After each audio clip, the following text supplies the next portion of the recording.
I am a child psychiatrist, and there is something very off about the kid I'm treating. By user, long story short. To say Ethan was the smartest 12-year-old I've ever met would be an understatement.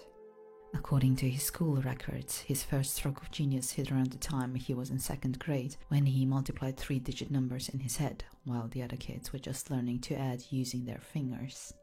He's always been fascinated by mathematics, particularly probability, which wasn't even covered in the syllabus yet.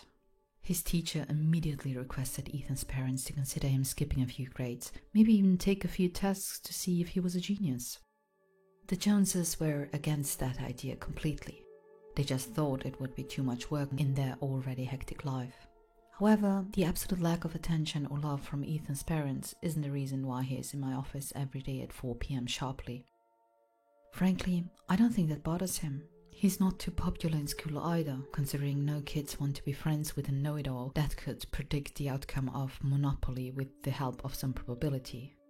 That's not what we're addressing here either.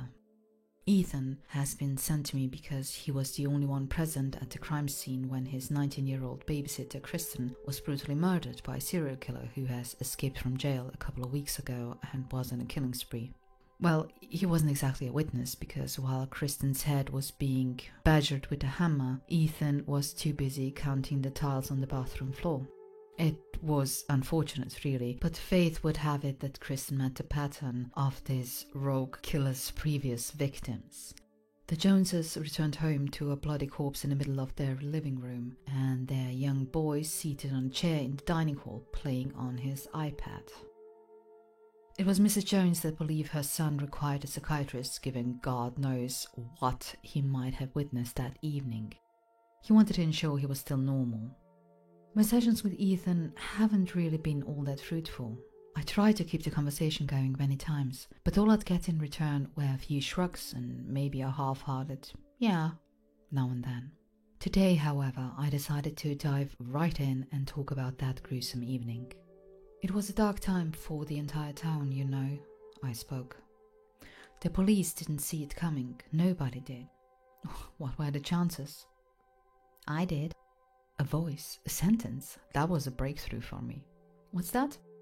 I had seen the man come to our house and stare every evening for a week. Ethan spoke. Who? I pressed.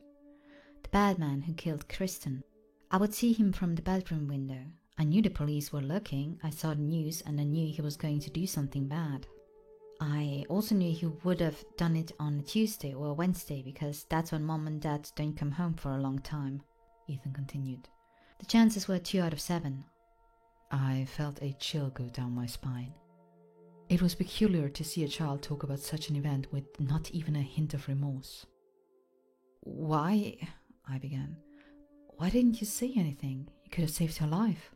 Kristen never liked when I spoke about math. She called it weird, Ethan replied. Besides, I wanted to see if I was right.